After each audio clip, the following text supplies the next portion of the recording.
রসুল বিরোধী হয়, জীবনটা মদের ফাঁটিতে কাটায়, আপনার জীবনটা গাঁজা মদের ফাঁটিতে কাটায়, জেনে রেখে দিবেন তার সে মরে যাওয়ার পরে না তার জানাজা পড়া যাবে, না তার জন্য দোয়া করা যাবে, না তার কবরস্থানে দাফন কাফন করা যাবে।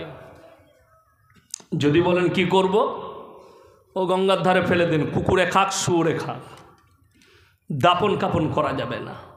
যদি কোনো মৌলবি নাস্তিক জানার পরেও জানাজার নামাজ পড়ায়, এই মৌলবিকে আল্লাহ কিয়ামতের দিনে কঠিন আযাবে মুবতালা করবে, যেহেতু সে নামাজটা পড়াচ্ছে পেটের দায়ে।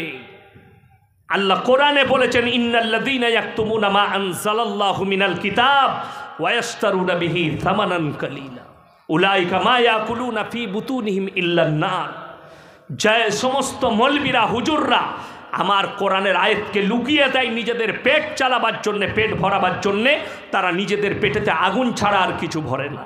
আমি আল্লাহ তাদেরকে কিয়ামতের দিনে কঠিন আযাবে মুবতালা করে দেব।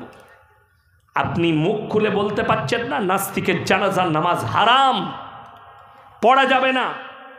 যদি প্রকাশ হয়ে যায় তার পরিবারের কাছে, বাম্মায়ের কাছে, সমাজের বুকে এটা নাস্তিক, যদিও সে মুসলমান ঘরে জন্ম বলে, তার জানাজা পড়া যাবে না, তার লেগে দোয়া করা যাবে না। তসলিমা নাসরিন বলেছে নিজেকে মুসলিম, এ যদি মারা যায় এর জানাজার নামাজ যে মৌলবি পড়াবে সেই মৌলবিকে আগে জাহান্নামে ধাকেলা হবে। আসাদ নূর এ হারামের আউলাদ যদি মরে যায়, কোনো মৌলবি যদি আর জানাজার নামাজ পড়ায় সেই মৌলবি আগে জাহান্নামে প্রবেশ করবে। এই নাস্তিকদের বেঈমান কাফেরের জানাজার নামাজ পড়া যাবে না, এটা আগে আপনাকে জানতে হবে যে নাস্তিকের জানাজার নামাজ নেই, আল্লাহ বিরোধীর জানাজার নামাজ নেই। যদিও সে হাজি সাহেবের বেটা হোক, মৌলবীর বেটা হোক, সে কোনো মুহাদ্দিসের বেটা হোক, সে যদি রসুল বিরোধী হয়, কোরআন বিরোধী হয়, আল্লাহ বিরোধী হয়, না তার জানাজার নামাজ পড়া যাবে, না তাকে কবরস্থানে দাফন করা যাবে। এইটা হচ্ছে রসুলের আখলাক। আর তুমি বলছো মৌলবি হায়ার করে দোয়া করে জান্নাতে পাঠাবো। জীবনটা মদের ভাঁটিতে কাটিয়েছে, জীবনটা গাঁজার ভাঁটিতে কাটিয়েছে। ইমানদারির সঙ্গে বলুন তো, আমাদের অনেক লোক আছে মুসলমানদের সকালবেলায় বিড়ি না খেলে তাদের হাগাই হয় না। ঠিক বললাম না ভুল বললাম? হ্যাঁ, সকালবেলায় অনেকজন আছে গুটকা না খেলে হাগা হয় না। ছিঁড়া হারাম করে মুখে গুটকা ভরবে, দিয়ে পায়খানা ঘরে ঢুকবে। জানেন আপনার হাদিসে আছে পায়খানা ঘরের ভেতরে কোনো জিনিস খাওয়া যাবে? রসুল নিষেধ করেছেন, সুন্নতের খিলাফ, ওখানে খাবার জায়গা নয়। অথচ মুসলমান পায়খানা ঘরে বিড়ি টানে ফুসফুস করে। আর এই তো ফতোয়া পেয়ে গেছে, হুজুরকে জিজ্ঞেস করছে, হুজুর বিড়ি সিগারেট গুটকা খাওয়া কি? হুজুর বললে বাবা মাকরু। তোর হুজুর আগে মার খাবে। এই পানির বোতলটা দেন আমাকে। এই তো, এই দেখেন, এ ভালো করে বুঝবেন, এই পানির বোতল যেটা দিয়েছে এটাতে কমিটির লোক বললে বিষ মিশানো আছে, এটা আমার খাওয়া যাবে? কথা বলেন। জেনে শুনে খাওয়াটা কি? ওই জন্যই তো তোমাদের এই অবস্থা।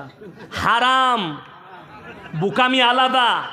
বুকামি মানে পাগল সে, আর হারাম শব্দটা কি বললাম?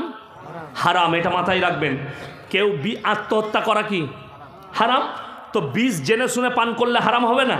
হারাম। যেমন দেখবেন আমাদের দেশে গজল আছে, আর আমাদের মায়েরা কেউ যদি গজল পড়ে না, ও আর মানে দেখবে না, খালি গলাটা দেখবে, ও কি গলালো, দারুণ, কিন্তু কি বললেও জানে না।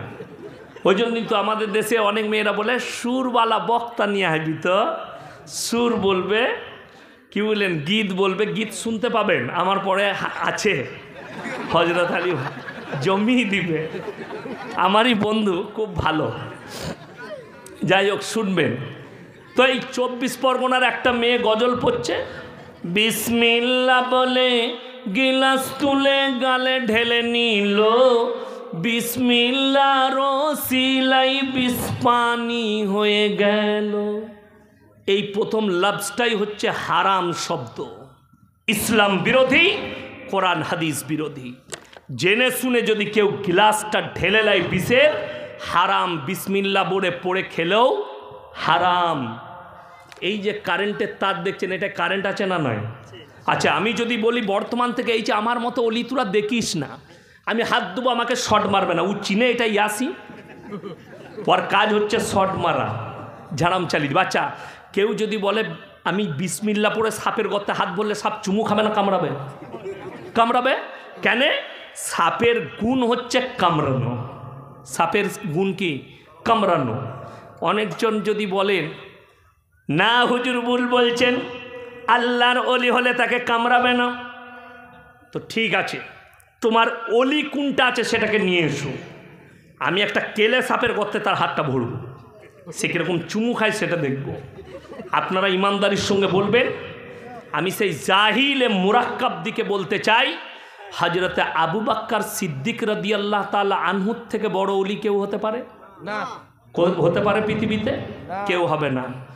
অবাক কথা বলছি, আল্লাহ নবী সাল্লাল্লাহু আলাইহি সাল্লাম যখন হিজরত করে চলে যাচ্ছেন, গুহার মধ্যে হযরতে আবু বকর সিদ্দিক রাদিয়াল্লাহু তাআলা আনহুর ডান রানেতে মাথাটা রেখে ঘুমাচ্ছেন নবীজি। হযরতে আবু বকর নিজের চাদরটা ছিঁড়ে ছিঁড়ে ছিদ্রগুলো বন্ধ করছেন গুহার, যাতে কোনো সাপ বিচ্ছু এসে নবীকে না দংশন করেন। এমন অবস্থায় এক গর্তের ভেতরে বিষধর সাপ ছিল, হযরতে আবু বকরকে দংশন করেছে। হযরত আবু বকর রাদিয়াল্লাহু তাআলা আনহুর চোখ দিয়ে পানি এসছে, এক টপ পানি রাসূল সাল্লাল্লাহু আলাইহি সাল্লামের চেহারায় পড়ে গেছে। নবীজি উঠে বসে গেলেন আর তাকিয়ে বললেন, হে আবু বকর, তোমার চোখে পানি? স্ত্রী পুত্র পরিজনকে মনে পড়ছে? বুকে জড়িয়ে বললেন, আল্লাহর কসম, আমি আমার স্ত্রী পুত্র পরিজনের থেকেও আল্লাহকে এবং আল্লাহর রসুলকে বেশি মহব্বত করি, ইসলামকে মহব্বত করি, দিনকে মহব্বত করি। আমাকে ইয়া রসুল আল্লাহ সাপে দংশন করেছে বলে আমি কাঁদছি। নবীজি মুখে থুতু লাগিয়েছে, রেওয়ায়তে আছে বিষ উদাও হয়ে গেছে। বলুন সুবহানাল্লাহ। এটা নবীর মুআজিজা আল্লাহর তরফ থেকে। কিন্তু যে সাপ হযরতে আবু বকরকে চিনতে পারেনি, সেই সাপ ইয়াসিনকে কি করে চিনবে? মিথ্যা কথা। আপনারা বলুন, এই পানিতে যদি বিষ মিশানো লেখা থাকে এখানে, এটা যদি পান করা হারাম হয়, যারা বিড়িখোর আছেন, গুটখাখোর আছেন, সিগারেটখোর আছেন, সিগারেটের প্যাকেটে, বিড়ির প্যাকেটে, গুটখার প্যাকেটে ক্যান্সারের কারণ লেখা আছে না নাই? হানিকারক লেখা আছে না নাই? তাহলে জেনে শুনে আপনি যখন খাচ্ছেন, আপনি নেকির কাজ করছেন না হারাম কাজ করছেন? আর বেশি কিছু বলবো না, কি বুঝলেন? মনে দুঃখ পাবেন, কষ্ট পাবেন, বেদনা পাবেন। অনুরোধ করে বলছি, রসুলের হাদিস, কাঁচা পেঁয়াজ খেয়ে মসজিদে যাওয়া যাবে? কেন? মুখের দুর্গন্ধ বের হবে। আপনি এটা বুঝে গেছেন হাদিসটা, মুখের দুর্গন্ধে পাশের লোক কষ্ট পাবে। আর রসুলের হাদিস আছে, মমিন তোমরা ততক্ষণ হবে না তোমার কাছ থেকে তোমার প্রতিবেশী যতক্ষণ সুরক্ষিত নয়, তবে তোমরা মমিন হতে পারবে। এই হাদিসটা বুঝতে পারলেন। কাঁচা পেঁয়াজ খেয়ে যেতে নাই, এটা বুঝতে পারলেন। কেন? মুখের দুর্গন্ধ বের হবে। আর বিড়ি সিগারেট গুটকা খেলে আতরের মতো সেন করে তো। মুসল্লির কাছে 5 মিনিট থাকবেন। ক মিনিট বললাম? 10 মিনিট থাকবেন মুসল্লির পাশে। সে যদি 10 মিনিটে অতটা ব্যথা পায়, সব থেকে বেশি ব্যথা কে পাবে? তোমার স্ত্রী, তোমার বিবি, যে তোমার কাছে সারা রাত্রি শুয়ে থাকবে 8টা ঘন্টা।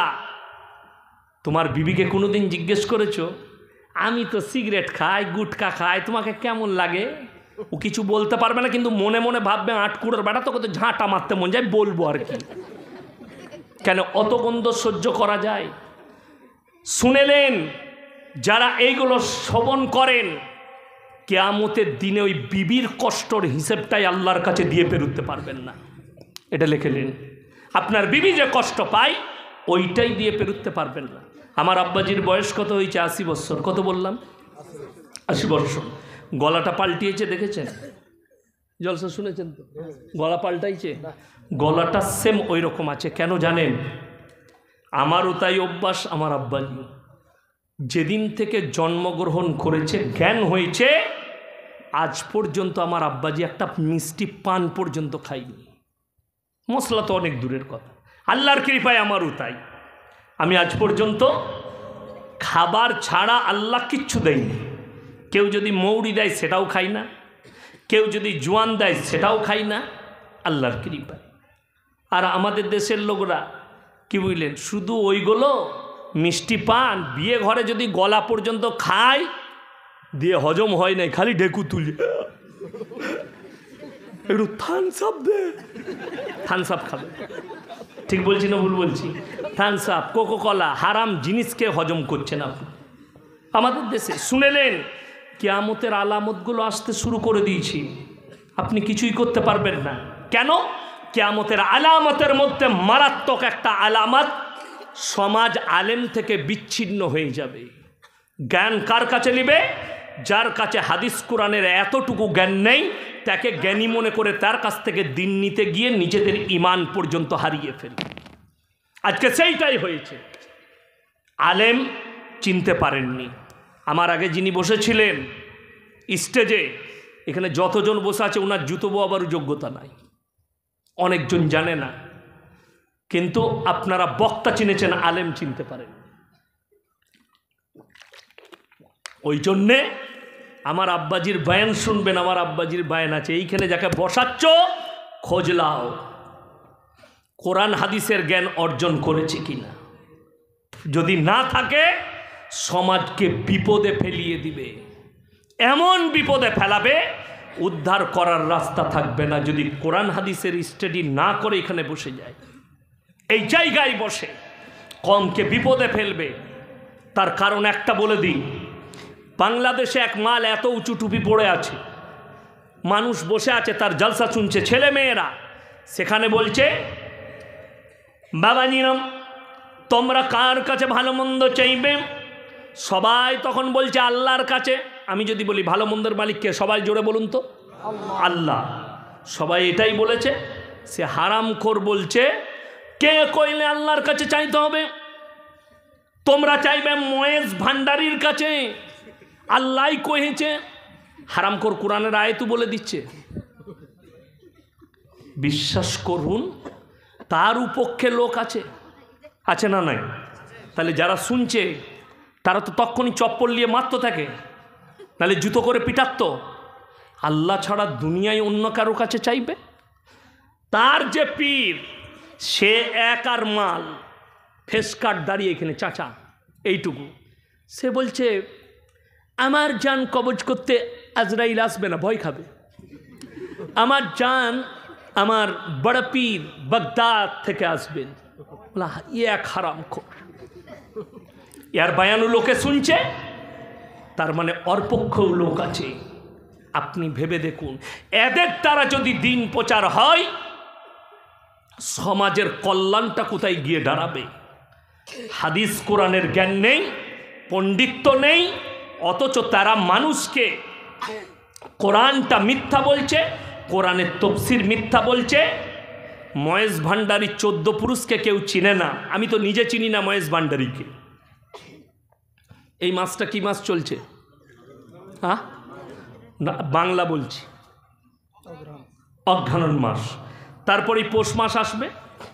আপনাদের মালদার খবর জানি না, এই পৌষ মাসের শেষে অমুসলিম ভাইদের একটা পরব আছে, সংক্রান্তি।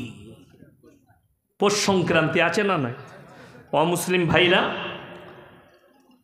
সকালবেলায় উঠে সারা রাত গান করে, সকালবেলায় উঠে গিয়ে তারা নদীতে স্নান